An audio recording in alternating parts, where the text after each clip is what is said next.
Um, thanks for tuning in, whatever time you're watching this, whether it's live or you're watching by replay. In this episode, we're going to talk about the supernatural, and I'm just going to share from my heart some things. It's funny that I'm using this as a topic today. I'm going to give it some time. It's been a couple weeks, I think, at least since I've been on. So I'm going to give it some time to see if anybody jumps on live. I have been very, or rather, sick.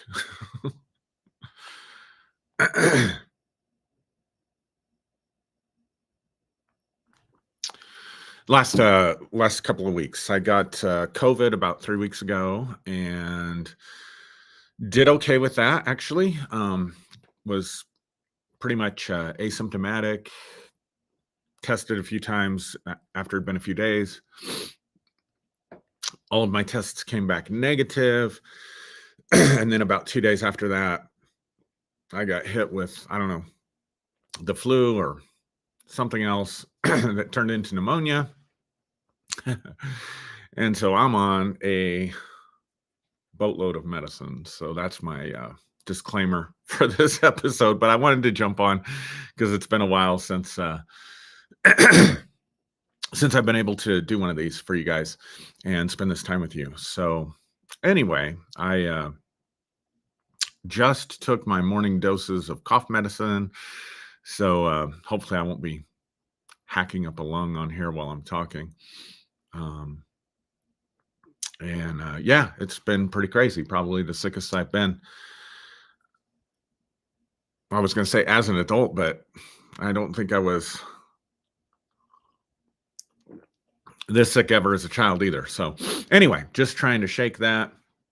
And so appreciate thoughts and prayers and whatever else you guys can send me for a full recovery. So so that's what's been going on. That's why I've missed the last few weeks, and I finally felt good enough today. Maybe it was the extra hour sleep, I don't know, but I finally felt good enough today to jump on. And I just wanted to, one of the things, being sick and just mostly resting and just laying there, which can be hard for me to do. It can be hard for me to dial it down and turn it off and just rest when I need to rest. But I always get introspective during that time, right? So instead of just sitting there watching Netflix, which I certainly did plenty of, definitely did not spend any time on social media or scrolling or posting much at all. But I did spend some time just reflecting, and I wanted to just come on today and then tomorrow night in the group. I want to continue the discussion. So if you are watching this on a platform and you haven't subscribed or joined the Facebook group, the New Day Global Facebook group, which the link is in my bio, or you can find it on my Facebook page. I am doing the live video on Monday nights to follow up on these in that group as well. And it can be a little bit more intimate. I'm just more comfortable in a private group setting to talk a little bit more openly about personal and private things. I think after being a pastor and living in that fishbowl, living under that microscope for so many years, and the toll that it was taking on my family, I really try to keep my personal life and mine. Okay, let's see. Looks like we got quite a few people jumping on here. And again, for some reason, I'm going to have to get with Derek Day, who helped me set this up on Restream so I could stream on multiple platforms. But for whatever reason, I'm not able to see the names of who's commenting. Let me just go in here and see what I can see. So I see, just looking on my phone, I see Tina commenting, Marshall commenting. Hey guys, I see Joyce is on. Thank you, James. Thanks for commenting and joining. So interesting thing for me. So I have, I was kind of, I've been talking about deconstruction. I've been talking about problems with the Christian faith for many, many years now. Started before the pandemic. It's been at least 7 years that I've been deconstructed or talking about, the myriad of problems with the Bible, with Christianity. And I'll be honest with you, that was 2016, 7 years ago, that I started really deconstructing, and probably was deconstructing because of Bible scholarship and various different things a few years before that. So I've probably been on this path for 8 or 9, maybe even 10 years, right? But really vocal and public about it for about the last 7 years. And during that time, I've interacted with a lot of people in this community, a lot of really strong voices, people that I love and respect. But one of the things that I've noticed is that a lot of even pastors end up deconstructing and just going completely full on scientific materialism, becoming completely and totally humanists or secularists or atheists. And I don't have any problem with that. And so this isn't my purpose to take issue with those people or with those things. That's their path and their choice. And I totally get and understand why they would choose to go down that particular path. And certainly I flirted with atheism. There's some compelling arguments. But I could never embrace that because, and I would say this over and over on this channel, because I had too many personal experiences that could not be accounted for with any rational, logical, reasonable, repetitive, observable, measurable data or explanation of the world at all. And it wasn't just one or two. Like, one of the things that I realized was a lot of people, in fact, probably most people, and I realized this early on. I mean, I realized this 10, 15, no, let me think. I realized this 23 years ago, year 2000, when I started in ministry, that people kind of bump into supernatural experiences or answers to prayer. Like they'll have 1 or 2 or 3 experiences that stand out for them in their lives that are highlighted because it can't be explained through natural law. It can't be explained through normal circumstances. It's paranormal. It's out of the ordinary. And and they may highlight those things. And this was so true in the church, and especially the Word of Faith church. Like the Word of Faith group was the worst, man. I can't tell you how many Word of Faith churches that I went to, where they believed really strongly and hardly for healing. They believed really strongly and hardly. They believed really strong and hardly. Again,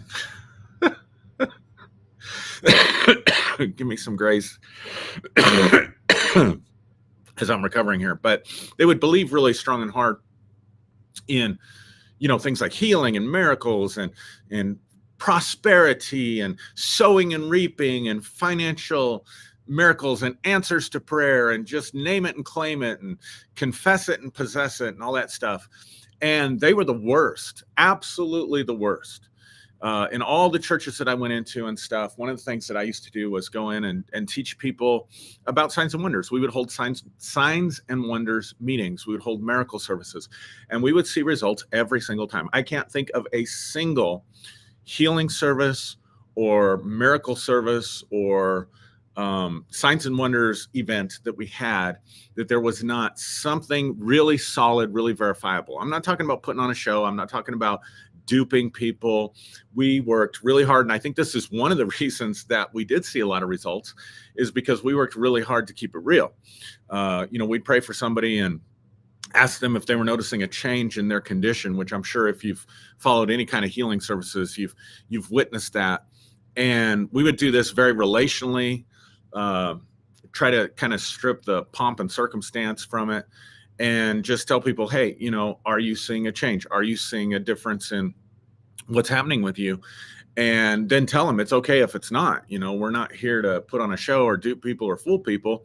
We're here to see what works and what doesn't. And I can honestly say that, especially from around 2005 until we stopped in 2020 because of the pandemic, that we probably never held a healing service that we didn't see someone at least healed, usually multiple people healed. I trained healing teams. In other words, I trained lay people to minister healing to people, or to learn how to operate in intuitive and psychic, what I would call intuitive and psychic knowledge. And every single time it was successful in every church that I went into. But the hardest churches to ever see stuff, and there were times I would go into like really strong word of faith churches and forget it. You wouldn't see a thing. Or you would have people come up who, were really immersed in that level of teaching, because we did teach some things that were similar to word of faith doctrines and teachings. And they might come forward to receive prayer or to receive ministry or something. And I would, I could spot them right off the bat. It's almost like they had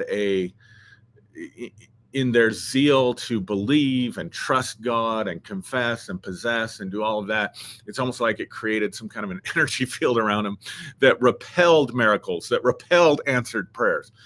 And who knows why that is the case, right?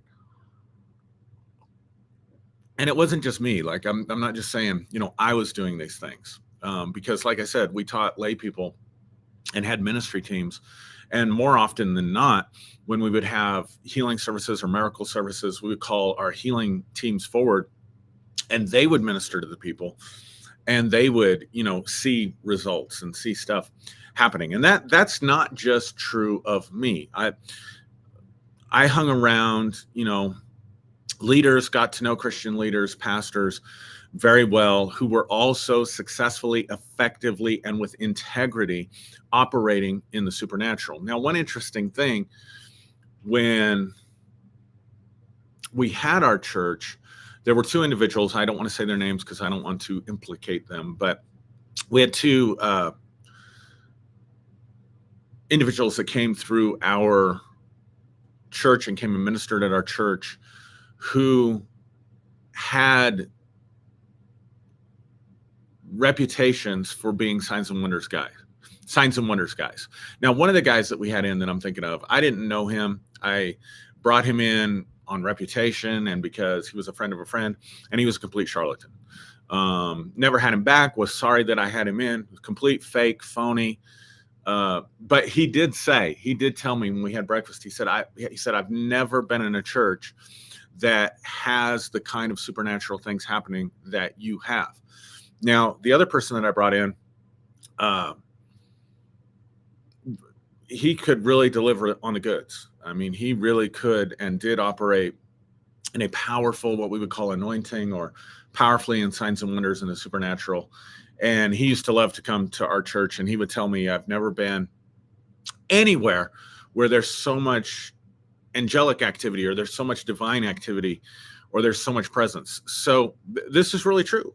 People that attended our fellowship, we did a prayer service on Thursday nights. We started doing this in, I want to say 2005. That turned into a weekly healing service, a weekly miracle service, weekly signs and wonders service. And every time we would get together, every week on a Thursday for years, there was divine stuff happening. Excuse me. It's funny, I'm talking about healing while I'm sick as a dog, right? Sick as I've ever been. And so I put some of this out there on my Facebook page, talking about some different things. I thought I'd share some experiences that we had over the years, or that I had over the years, with you, to help you understand. This is why I completely and totally and utterly reject scientific materialism and outright atheism. Now, I don't believe in the caricature of the God of the Bible. I don't believe in Yahweh. I don't worship Yahweh. I don't believe in much to do with religious thinking about God. I've rejected those versions of God outright. And so, in that sense, you could say I was an atheist. But to say that this material world is all there is, and we've got to go by logic and reason, and we got to go by what's observable and what's measurable and what's repeatable, and we're only going to go by what's objective to us out there, and all of it's bullshit. All of the supernatural stuff out there. I can't do that. To do that would be to deny. I've forgotten more supernatural stuff that's happened than most people will ever experience in their lives. Now, this begs the question, and people were asking it on my Facebook page. Well, why did you get it? Why did it work for you when it didn't work for me? Why did it work for you when it didn't work for others? Why were there people that got healed and then people that didn't get healed? And listen, I'm not in any way insensitive to that. And I will be honest, there were a lot of hard cases that we saw the miraculous with. We had a room in our church where we had things like crutches and casts and hypodermic needles for insulin and things like that.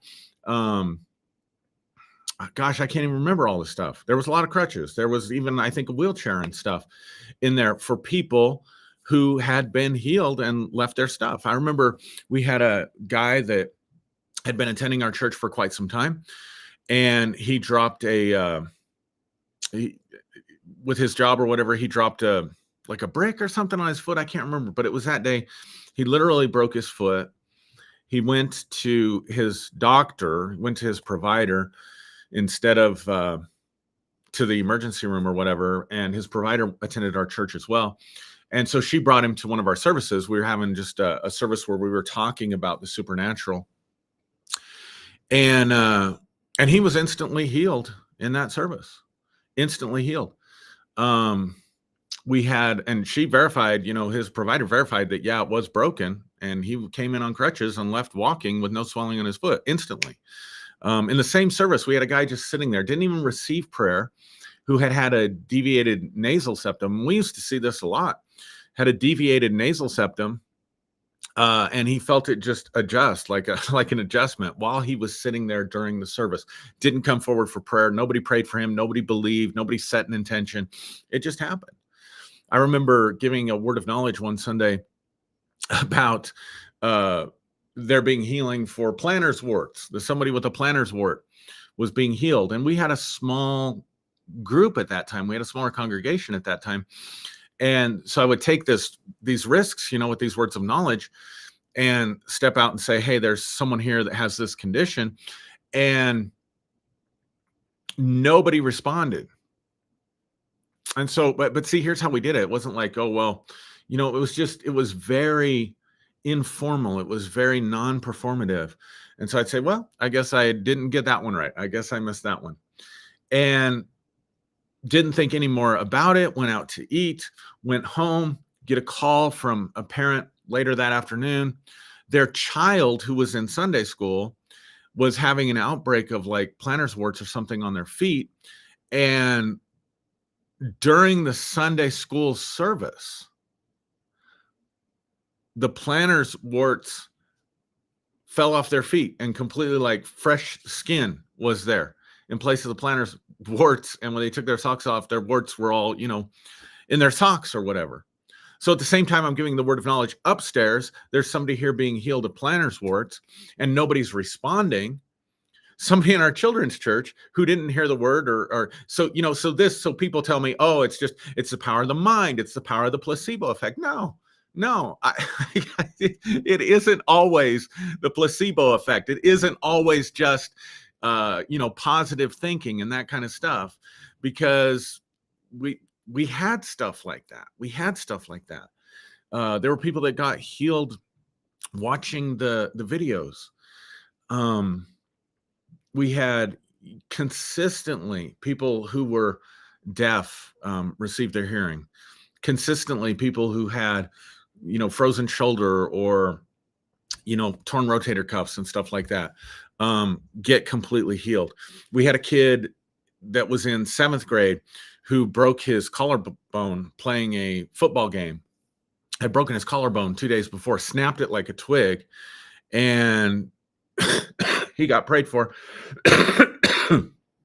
And the bone came back together instantly. People could feel it under their hands as they were praying for him, and he felt a pain lift. And it was so incredulous to his family, even though he said he was healed, he was ready to go back out and play football. The family was so stunned, and it was so incredulous to them that they didn't even take him back to the doctor to get it checked out or anything. It's like it was so outside their realm of possibility that they couldn't get their mind around it. We had several people who had cancer, even stage 4 cancer, who were completely healed of their cancer. We had one creative miracle one time where a lady came forward to receive prayer for something else. This wasn't even about her health. It was about something else, but she got really touched by what we would call the power of God back then. And a couple weeks later after that, she did have a medical condition and she had to go to the hospital, and they took x-rays of her kidneys for some reason. And she was born with only one kidney. And in the x-rays, there were 2 healthy kidneys. Her parents brought the x-rays. Her parents verified the story and testified. And so again, this wasn't like power of suggestion type stuff. This wasn't law of attraction type stuff. This wasn't agreement type stuff. Oh, we just agree right now for an extra kidney. We didn't even know she needed a kidney, and that wasn't even on her radar. And yet she remembers being powerfully touched by what we called back then the presence and the power of God. And she could feel something going on in the area of her kidneys. And so we assume, that's what happened. And then it was verified by x-ray, but she didn't, her other kidney wasn't diseased or anything. So why did that happen? I have no idea. Absolutely no idea. So we did have, a lot of that kind of stuff. These are just the ones that I can remember. Bona fide miracles, bona fide healings, consistently, repeatedly. But I will also say that there were people who never, and particularly in what we might call the hard cases. We had a young man with a traumatic brain injury, a TBI, very serious TBI that left him very incapacitated. Wonderful young man. But, nothing happened for him in any of our services, healing services, that kind of thing. My niece, died of leukemia, and we prayed, we fasted, we believed, we warfared, we did everything we needed to do. And from the time she was diagnosed to the time she died was, I think, less than a month, if my memory serves me correctly. My own son has considerable health challenges and health issues. And even though it seemed like almost every person with a hearing problem that we prayed for got their hearing back, including one of my nieces in one of our services, one of my sons is completely deaf in his left ear. And so this isn't the kind of thing where you just go around willing it to happen. I mean, I'm giving you examples of things that happened that there was no intention, no belief, no agreement. And that kind of stuff would happen a lot. That kind of stuff would happen consistently. Financial miracles, we saw that a lot. I mean, I'll give you one example. I was in Poland, and whatever that voice is, the Spirit, we called it the Holy Spirit back then, but Spirit spoke to me and said, I want you to give as a church, not as an individual, but I want you to, the church, to give $20,000 to a ministry that I will show you, that I will tell you, but I want you to be prepared to give it when I tell you to give it. And so I just kind of tucked that away. And then, I don't know if it was a few days or a couple weeks, I can't remember the time frame, but a little while later, I just, intuitively became impressed that this guy's ministry that I've known of, that I knew of, that we needed to give them $20,000. And the problem was, I didn't like that guy's ministry. I don't like that guy's ministry today. I didn't like it back then. Didn't agree with him on a lot of stuff. Didn't feel like he had a lot of integrity. Um, Frankly, thought he was a complete jerk. Had no people skills whatsoever. Um, but I was like, okay. So I went to our board of directors, because they're the ones that make and have made all the financial decisions about our church, or, you know, they take on that responsibility. They take on the fiduciary responsibilities. So they have the power to make those decisions. And I told them, I said, I believe God is telling me to sow $20,000 into this guy's ministry. I know you guys have never heard of him. I don't really like him. I'm just telling you, this is what I think the Spirit is saying for me to do. And if we do this, then tenfold will come back. Now, I wasn't that guy, guys. I mean, I get accused of this.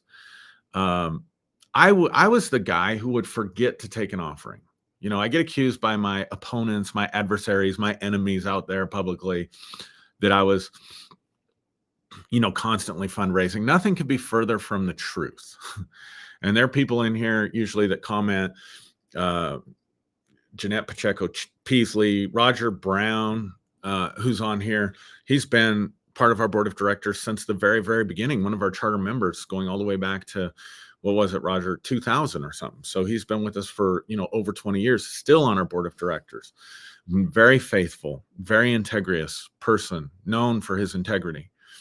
And I was the guy so you can ask those guys. I was the guy that would forget to take the offering. And sure, I fundraised for things like down payments on a building and things like that. And in this particular instance, but I was never the guy that said, hey, if you sow here, then God's going to give you a tenfold return, or God's going to give you 100-fold return. Or if you give, you know, $33.33, then Psalm 33 is going to be your promise for the year. I mean, I never did that kind of BS. I always thought that was ridiculous. We trusted God. We lived by faith. So in this particular instance, I go to this guy's website to try to find him, and I pull up his website. Now, we'd already talked about this. We'd already decided this, but I went to the board of directors. I said, I want you guys to pray about it. I want you guys to see what you feel. And if there's one single person in here who doesn't feel like this is the right thing to do, then we won't do it. So I'm not bullying them with, well, God spoke to me and I'm the man of God and you have to follow us. And I didn't do any of that crap.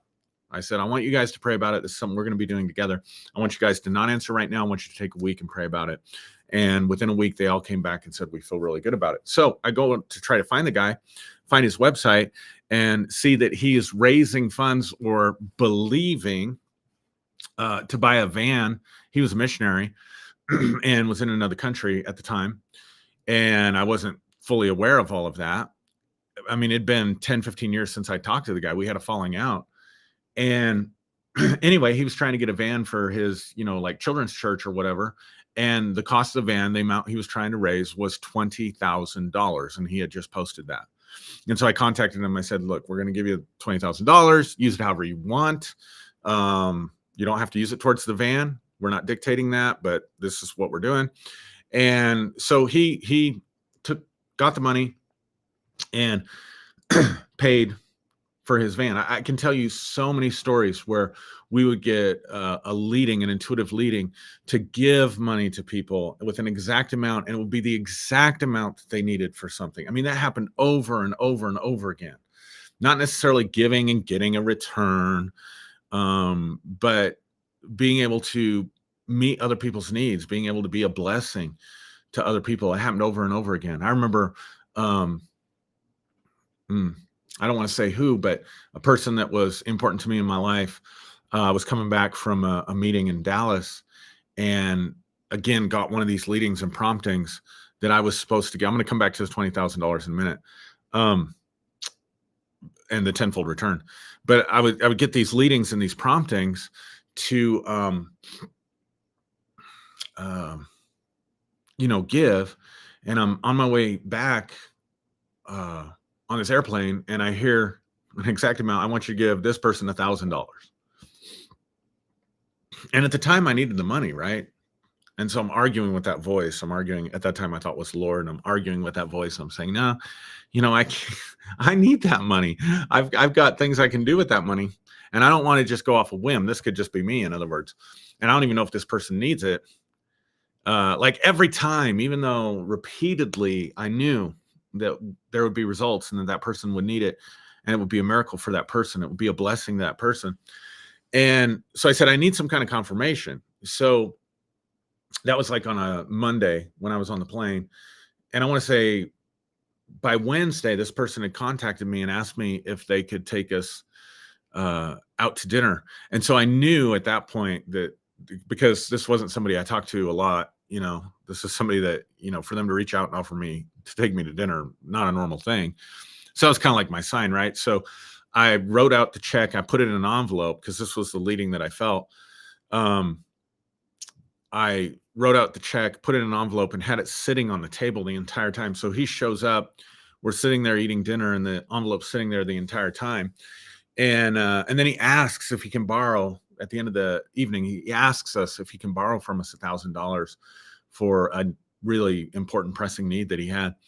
And I said, nope, you cannot borrow $1,000.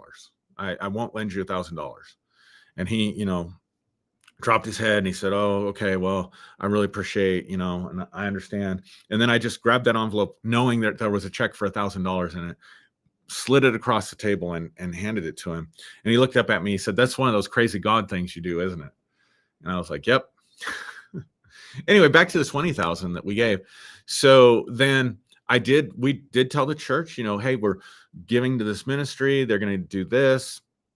One of the largest gifts, single gifts we've ever given as a church to help spread the gospel around the world.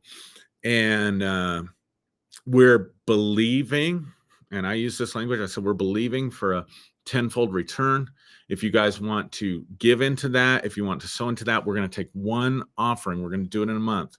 We're going to take one offering as what we called then a breakthrough offering. So we did get into some of that cheesy church stuff.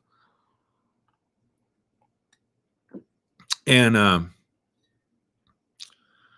going to take that in 4 weeks, and then we let it go. We never asked for another offering after that or anything related to that gift. And what we were going to do was get completely out of debt. We were going to pay off our building, because if we got, $200,000, I think we were about $250,000 in debt still. And so all the money that came in for that breakthrough offering was going to go towards paying off our building. And this was our first building that we bought. And so that was a month out. So 3 weeks later, not 4, not when we were going to take the big offering, I mean, we had some strategy to it. You plan it at the first of the month when people get paid and all that stuff, right? So this is like the last week of the month, the week before the breakthrough offering. And we always had prayer service before church. And we're sitting there praying. And again, this voice that I recognize as a spirit prompted me and said, I want you to get the offering baskets out, and I want you to pray over the offering and for the people who are giving money today. We always pray for people that were giving money, but not always before the service. This would have been a special thing. And that voice said, get everybody around and everybody praying. And I said, I argue with this voice all the time. And I said, no, next week is the breakthrough offering. We can do that next week, not this week. But then I felt impressed, again, no, do it this week. So we get everybody together, pray over the offering. People had visions, of blessing and abundance and all that stuff, which you would expect. And getting ready to start service, and a guy that didn't attend our church, someone in our community who was very wealthy, very well-to-do, but did not attend our church, was not a member of our church, did not know about our upcoming breakthrough offering, didn't know about the money that we had given, walks in the door of our church, tears streaming down his face. He said, "The Lord spoke to me and told me to give you this." And he hands me a check for $70,000 on that particular Sunday. Somebody didn't even go to our church. Said, "The Lord spoke to me," walks in, gives me a check for $70,000, walks out. These are the kind of things, guys. I mean, this happened consistently. Um, but it didn't happen based on our whims or our will. In other words, I couldn't reproduce that. I couldn't make that repeatable. I couldn't decide to give another $20,000 gift, or have somebody tell me, some preacher tell me, if you give into this offering, then God's going to return blessings back to you. I mean, so that's that. So at the end of the day, within a month, we brought in, thanks to that large gift, we brought in over half of what we needed. And by the end of the year, we had brought in $250,000 above and beyond our normal budget. In other words, we met our budget. We met previous year's expectations as far as what we could expect as a charitable organization. And that particular year, we brought in $250,000 above. Well, if it was that easy, if it was just a formula, if it was just something you could do, then we would do that every year. But it didn't ever work like that. And that's why I struggle with this. Well, if it's because you agreed, it's because of the law of attraction. No, it never worked like that. In fact, I'm telling you right now, the people who are doing that, the people who are trying to make it work on their own whims or their own will, or turn it on and off like a light switch, they never saw nothing. They never saw anything. It just didn't work like that. But I remember, speaking of $70,000 or 75, I remember we were just starting out. We were less than a year old as a church congregation, and we needed a building. We needed a place to meet, and so because we're growing out the place we were in, and it was just not ideal. And a realtor called me out of the blue and said, "Hey, I thought you guys might be looking for a building. I know of one that's for sale." And ironically, the church that was for sale was a Methodist church, and it was where I had my first job in ministry as a youth pastor. I ended up getting fired. Only job I've ever been fired from was in ministry. But anyway, I was zealous. So the Methodist church was moving locations, and they had their church up for sale, the one where I had gotten my start in ministry. And I said, "Wow, that'd be great. But, what would we need to do?" And she says, the realtor, she says, "Well, my dad is president of one of the banks here. I can set up a meeting for you with a mortgage agent, loan officer." So I find myself the next day sitting there with the loan officer, and she's like, "Yeah, we can loan you the money as long as you bring in enough, and you'll just need to come up with a $75,000 down payment." Now, at the time, I think we'd only brought in that first year for the whole year, $60,000 in income and offerings. But I felt like God was in that. And so I stood up in the congregation the following Sunday, and I said, "We're going to raise $75,000 within the next month." And I reached out, to a few people that I was close to in ministry who were other pastors. What do you think, for advice and wisdom, and how do I do this? Because I was just starting out. Our church was less than a year old. And one of my friends calls me that week, and he says, "Aaron," he says, "we decided, we talked about it as an elders group. We believe in what you're doing. We want to be part of what you're doing. So we want to sow into your ministry. So we're going to give you a check for $10,000. We're going to give you a check for $10,000. And I was like, "That's great. That's awesome. Now I just need to come up with the other 65, which again, we'd only brought in 60 the whole previous year. So we were on our second year, just starting our second year. And I get off the phone with him, and no maybe 2 hours later, I get a phone call from the bank, and they said, "We've been going over your financials, and we realized that if we were to make you come up with the full down payment, that it would set you guys up to fail, and we want you to be successful. Of course, we want you to be able to pay the loan on the building. So the only way we'll agree to do the deal is if your church, your organization can come up with $10,000. If you can come to the table with $10,000, then we will finance the rest. Do you think it will be hard for you to get $10,000?" And I'm like, "Nope." Don't think it'll be hard at all. I mean, this was my life, gang. This was my life. I'm just rattling things off the top of my head that I can remember. I talked about the healing stuff. So I want to talk about the financial stuff. The financial part was actually relatively easy for me, like when I was in ministry, and always was. But again, we were, a blessing or a miracle to people through our generosity and through our giving, far more than we received in a way that you could say, "Oh, that was definitely an answer to prayer, or that was God," or whatever the case may be. It was very, very consistent. So the other thing that we had, talked a little bit about healing miracles and stuff like that, talked about financial miracles and answers to prayer. I remember one of the last services that we had, a guy came into church, said, I finally found you. You guys moved because we ended up moving to a different location. He said, "I finally found you." He says, he said about 4 or 5 years ago, he's a Catholic gentleman, had no exposure to charismania or any of that stuff. He said, "I came to one of your healing services about 4 or 5 years ago because I had severe back issues and back problems, constant back pain." And he said, "I was completely healed in that service, completely instantly healed. And it's been 4 or 5 years and I'm still healed." And he said, "I didn't know what to do with it. So I went and talked to my priest at the Catholic Church. And my priest said, 'Well, you've received a gift from God.'" And anyway, long story short, he had ended up starting a Bible study and a prayer service, and, serving and contributing in his church within the Catholic community. And, but he realized, that he had never told me about it or thanked me for it or whatever. And so he just walked in the door of our church and, gave his testimony. I mean, we'd have stuff like that happen all the time.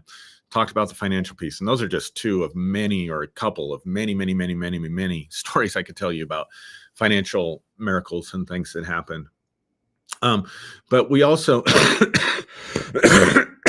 excuse me, I want to talk about what we used to call the prophetic. So this would be being able to intuit things about people, or know things about people, or predict things about the future without knowing the person, knowing anything about them. And I would teach people to do this stuff. It wasn't just me doing it. I would teach people to do it, and they would get very good at it. They would get very accurate at it. In fact, I remember we had a group of people that would meet just to go out in the community. They used to call it a treasure hunt, and they would meet just to go out in the community to minister intuitively or psychically or prophetically to people. I remember in one instance, they used to do this consistently, but one that stands out in my mind was a high school student in our church was doing this and got the impression and had a vision of the Walmart cookie aisle. I think it was the cookie aisle, and a woman that would be standing in the cookie aisle. And I don't remember all the details, but anyway, they end up going to the cookie aisle at Walmart, and they see this woman, and she's got her basket full of groceries, and they were supposed to pay for her groceries. Now, these are high school students, right? Or maybe just out of high school. I don't know. I think one of them had a credit card. And so they walk up to this person and they said, "The Lord has sent us, and we're here to pay for your groceries." And this person broke down and started bawling. And this person ended up writing a thank you note to our church and telling me the story. This person starts bawling. And so what had happened was this person was down in their luck. They didn't have any food. Somebody had agreed, a friend of theirs, person in their life, had agreed to meet them and buy their groceries. But that person wasn't showing up. And this person was texting and messaging this person and was just getting ready to put their groceries back because this person wasn't being responsive when someone from our church walked up and said, God sent us here to pay for your groceries. And so they went in and paid for the groceries, again being a miracle to somebody else. And then that person wrote a letter about how they were backslidden and all that stuff, and they were going to get back into their church. But thank you, and thank you to the wonderful people who helped me out in my time of need. I remember I had another person that met with me to argue with me who was an atheist, scientific materialist. And, we're doing all this, Christian apologetics and stuff like that. And I had someone with me meeting with her. I wasn't meeting with her alone. One of the other people on our ministry teams was there with me. And I said, you know what, let's just, you're in a church, you came here, let me just pray real quick for you and call it good. Is it okay with you if I pray with you? Yeah, it's fine. So I bow my head, and all of a sudden I get a name that was out there. Like, it wasn't a common name. And so I just looked at this person, and I can't remember what the name was, but I said, does this name, whatever it was, does this name mean something to you?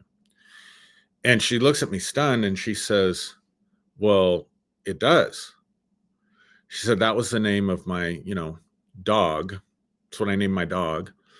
But that's not the significance of the name. The significance of the name is that's my password. This was back when you could use simple passwords. So this was back early 2000s or whatever, when the internet was, wasn't what it is today. You didn't have to have multiple numbers and dashes and symbols and capital letters and all that stuff. Remember, we used to just use a simple word or something like a name. She said, that's my password. She said, I use that for my email. I use that for my bank accounts. She said, how did you know that about me? And she ended up leaving pretty shook up by that, as I'm sure she would. And I remember, like, a year and a half later, I have the same person with me who was there in that meeting when we were talking to this individual. And I'm just in a convenience store, and this person walks up to me and says, you're that guy. You're that scary guy. Because I was able to, intuit her password. Now, again, these are not things where I'm just setting out, oh, God, give me the password. Oh, God, please meet our needs financially. Oh, God, we ask that you heal so-and-so. Like, never saw results with that. Never, ever, ever saw results with that. Ever. One other one that I'll talk about. And then, there was people that would have out-of-body experiences. They would have angelic encounters. We had a lot of encounters with angels, even when you weren't supposed to have encounters with angels, that would manifest in our services. We would have all kinds of stuff, all kinds of crazy stuff. It would scare people. I mean, this didn't grow the church, by the way. This kind of stuff didn't grow the church. This kind of stuff scared the crap out of people and caused people to leave. We had one particular season where people were manifesting golden glitter all over themselves, and they would go home, and it would be like, I remember one case, they would go home and it was all over their dining room table, this gold glitter, and people were contacting me who had attended that service, were contacting me after that service. Everybody that went home, somewhere in their house there was gold glitter. Now, that's not the crazy thing. I mean, you can come up with whatever kind of rational explanation for that you want to. That's not the crazy thing. The crazy thing is, the next day, all those same people messaged me and said, now the glitter's green. It's changed colors. Now it's green. And it happened in everybody's situation like that. So we had crazy stuff like that, man. We had, the old Pentecostals used to talk about the tangible, visible glory of God manifesting. We saw that on multiple occasions. But I'll share this one, and then I'll move on from just talking about my personal experiences. But when Barack Obama was running for president, and this would have been before the Super Tuesday, when he's still contending, I think it was with Hillary Clinton at that time. And I think John McCain ended up getting the, because that was the Sarah Palin craziness stuff. But anyway, it was before the primaries were settled. And we were having one of our Thursday night, sort of signs and wonders meetings, and I got taken into a vision.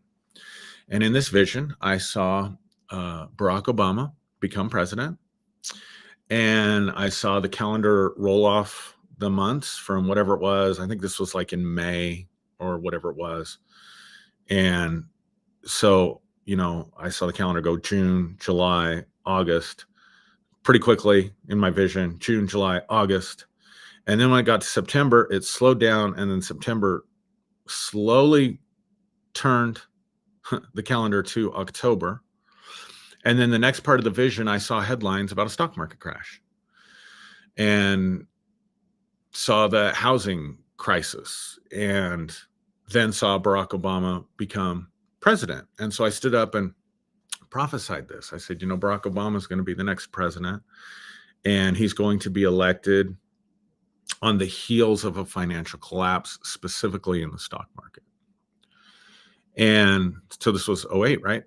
So we took our retirement savings out of the stock market. And I said, this will happen sometime late September or early October. And so late September, early October that year, I'm in Alaska doing some NLP training. And you did a 3-week intensive NLP training.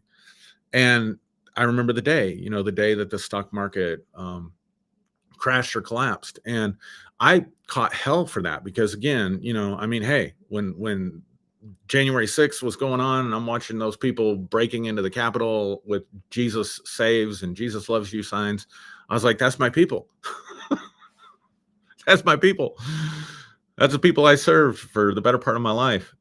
And they were mad as hell that I said that Barack Obama was going to win the election and wanted to curse me. And some people called me a witch, and because they wanted, Sarah Palin to rule the world back then. But, people that listened to that and took their money out of the stock market, they didn't lose anything in 2008 when that crash happened. I remember another time prophesying over a pastor that was just getting started out. We didn't even have our building yet. And I told him within 90 days, you'll have your building. And did that publicly. He calls me 90 days later. I'd completely forgotten about it. He calls me 90 days later. He says, hey, Pastor Aaron, this is, I don't know, Joe, my friends, Joe or Sandy Ortiz will watch this, or Carlos Barrett. But this was Roman. This was Joe's brother, Roman. When they were just getting started, Roman calls me. He says, hey, man, he said, you remember 3 months ago, you prophesied over me. And this is how he's kind of profiling it. He said, you prophesied over me that we'd be in a church and building in 90 days. And I was like, oh, crap. I'm thinking to myself, Aaron, why did you do that? Because now I'm going to get called out as being a false prophet. And I probably was and probably am, because that's crazy to think. We've been going for a year and can't find a building. This guy's just getting started. This was like his first service where I prophesied that. And they were using our building, I think, to meet, or meeting in a home. I can't remember the specifics. And he said, well, guess what? He said, it's 90 days to the day. And I just signed a contract on a building, and we're going to be having a grand opening service. And I would like for you to be there. And I'd like for you to be one of the speakers. And I'd like for you to keep prophesying over me, brother. So I remember another time, anyway, you get the point. I'm just rattling stuff off the top of my head. I put no preparation into this whatsoever. And people that were involved in our ministry and church, they can tell you that this was our life. This was our life. And so for me to embrace scientific materialism, for me to fully embrace full-on atheism, I'd have to say none of that stuff happened. I'd have to say none of that stuff was real. And I get it, with this audience out here, who knows what you guys, I haven't looked at the comments, but who knows what you guys are thinking. I don't talk about this stuff for a reason. Lots of reasons. But I just thought it'd be good to come on here and explain, I can't resonate with just the stuff like, oh, well, it's just the law of attraction. It doesn't really work that way. There are things about the law of attraction that works. I've got some videos on it, but it doesn't just, you can't just will this stuff to happen. You can't just turn it on and off like a light switch. It's just occurrences. And for whatever reason, we and myself and the people who had connected with us and were part of our ministry had a consistent arena of signs and wonders and supernatural activity that there is no explanation for. There's no scientific explanation for it. There's no quantum physics explanation for it.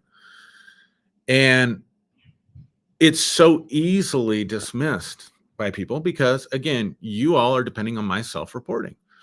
You're depending on my memory, that my memory is good and that I'm reporting accurately.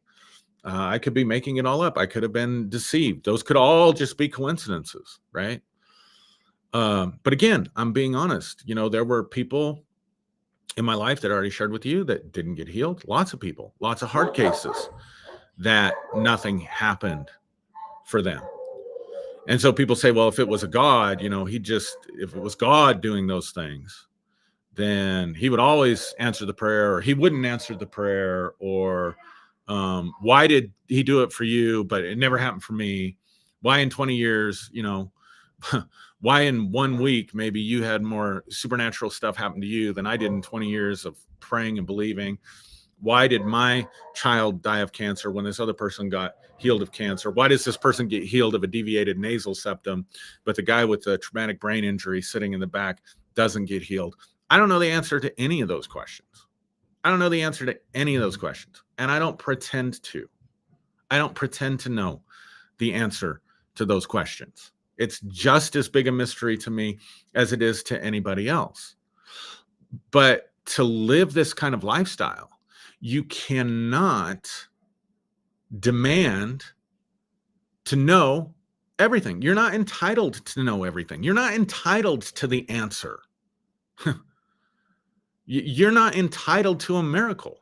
You're not entitled to what we might call an answer to prayer. Did I ever, even back then, pray to Sky Daddy? No, I didn't. In fact, and people will tell you this, going all the way back to 2000, I would talk about how, the Bible points to something being in you. Jesus said, out of your innermost being flow rivers of living water.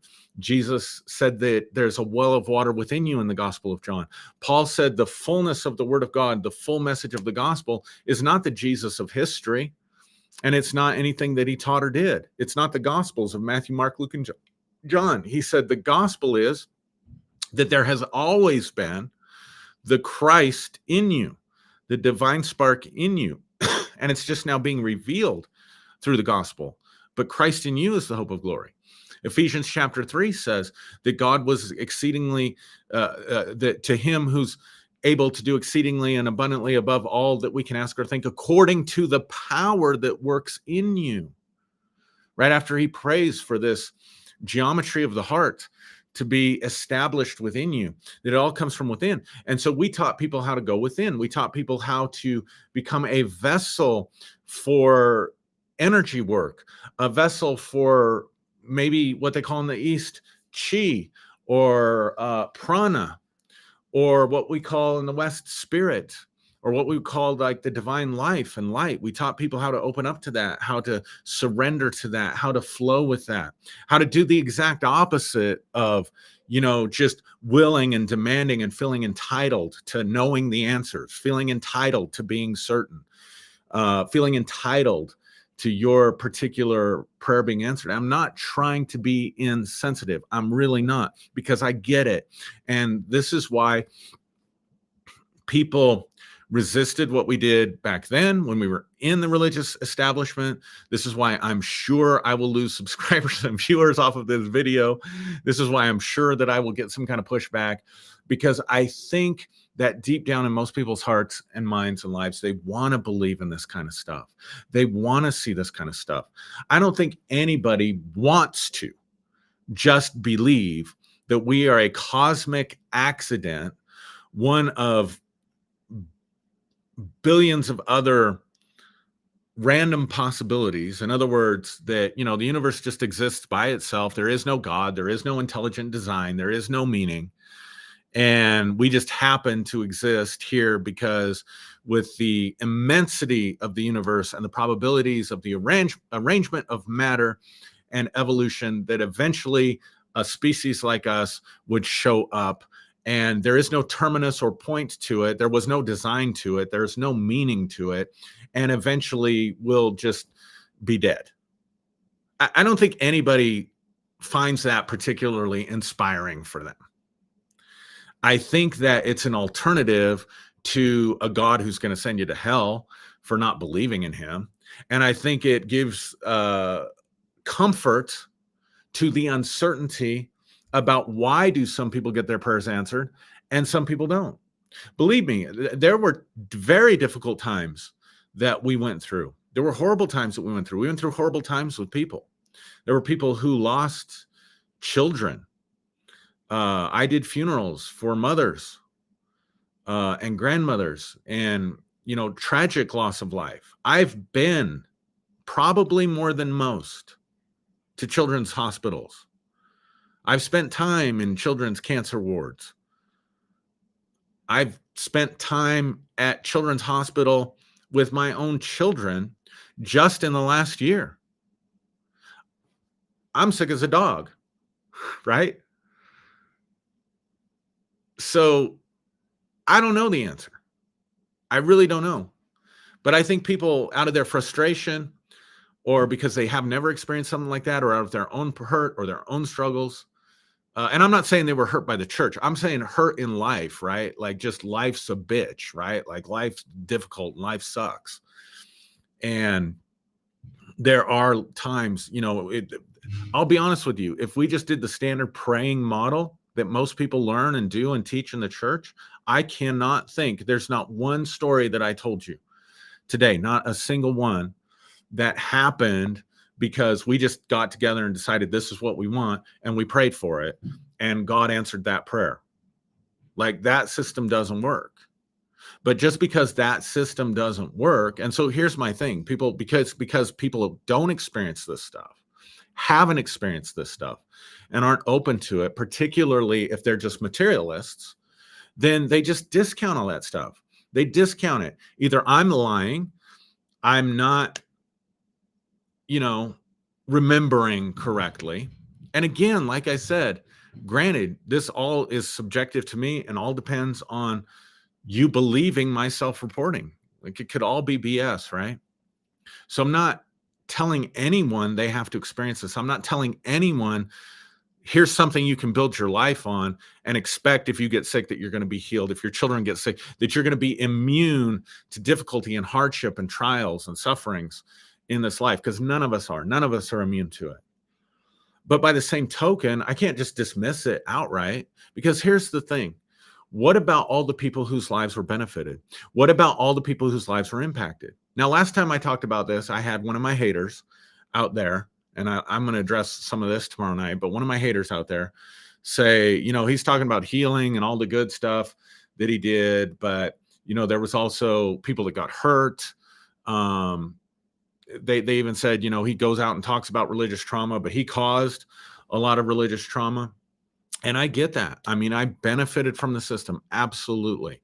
Did I do it with any ill intent or malintent in my heart? Absolutely not. Did I make mistakes? Absolutely. Are there people that got hurt because of things that I did or said, or because of my humanity, or maybe because they put me on a pedestal that they shouldn't have put me on? Absolutely. 100%. And that's just life, gang. I mean, who among us has never hurt anybody, right? I don't know why I'm talking about that. I guess I'm just saying it wasn't all, that's why I don't talk about this stuff, because it wasn't all unicorns and rainbows. And I wasn't right about everything.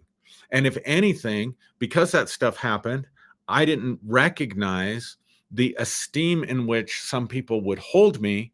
And I probably didn't carry myself as carefully or steward that kind of influence as well as I should have. I'm sure that's absolutely true. So I'm not contending with people out there that say that, it wasn't all unicorns and rainbows, because it wasn't all unicorns and rainbows, and I wasn't perfect. And I'm quite sure and certain, in fact, that there were people who did leave healing services who didn't get healed, who were disappointed and got hurt. We went through a whole season of deliverance ministry. Dear God, that's a whole other can of worms. And I know for a fact there were people that were harmed out of what we were trying to do to help them. That the cure was worse than the disease, or whatever the case may be. Um, but having said that, and having addressed that, um, what about the people who did benefit? What about the people who did get healed? What about the people who did receive financial needs and miracles met? What about the people who were able to attach meaning to their lives? We had a number of occasions where people would come to our services suicidal, and something would happen that was supernatural that would impact their lives and prevent them from committing suicide. What's wrong with that? That's why I just a few months ago I just backed away from you know taking a shit on religion all the time, because what good does it do? And we're just talking to ourselves. We're just talking to ourselves. We're just you know acting like we're enlightened now because we don't believe in anything but ourselves. I find it really uninspiring. I find it really uninspiring. So I don't know why I'm talking about this stuff. I definitely am feeling that medication kicking in. So I'm going to let you guys go. I hope if you guys enjoy this kind of stuff, I'll do more of this kind of stuff. I don't usually do this. This definitely isn't a teaching thing. This was me talking all about myself. But I hope it encourages you that there is more to life than just this physical world. There is more to reality. There are latent abilities inside of each one of us that we can awaken that can give more meaning to our lives and more benefit to our lives. And so I did want to announce that I will be probably in January. Yeah, I probably won't try to mess with it during the holidays in November and December, but probably come January, I want to start doing some online teachings about spirituality and energy work and latent psychic abilities. And I realize that's not going to be everybody's cup of tea on here. So if that's interesting to you, I'm going to do it in a totally separate venue and group. But let me know if that's something that interests you. And yeah, I'm looking forward to getting back into that realm and back into that arena and seeing where it goes. Not into the realm and arena of religion or dogmatism or trying to get people to think like me or believe like me, but just more of an exploration to say, look, these experiences are ubiquitous. You guys have probably had your own experiences. And if not, you can read about them. People have testified. Again, we're depending on self-reporting. But again, I'm not just going to throw that away. Like, why? How boring. So anyway, I will go back and read some of these comments. Thanks everybody for taking time to spend time with me. And I hope whatever time you're watching this, that you are happy and blessed and well. And I look forward to being with you again. If you haven't joined the New Day Global Facebook group, it's in my bio link. You do have to answer the questions and respond to the questions and agree to the community rules to get admission into the group. It's a private group, but I'll be doing a session tomorrow night at 6 o'clock Mountain time, so 8 o'clock Eastern time, where I'll just be talking some more about this, and I'll get a little bit more into some of the trials, some of the hardships and things that we went through, just to share transparently as it relates to where I'm at right now. And hopefully that will, as I share some of my struggles, it will help some of you that are struggling as well. But that's only for the private group, the New Day Global Facebook group. So anyway, thanks for spending time with me. And I will be back, Lord willing. I will be back hopefully next week. And again, all of you that have reached out to me, that know that I've been so sick and have reached out to me and have sent me Reiki and witchcraft and healing spells and prayers and thoughts. I appreciate all of it. And hopefully I'll be over this crud sooner rather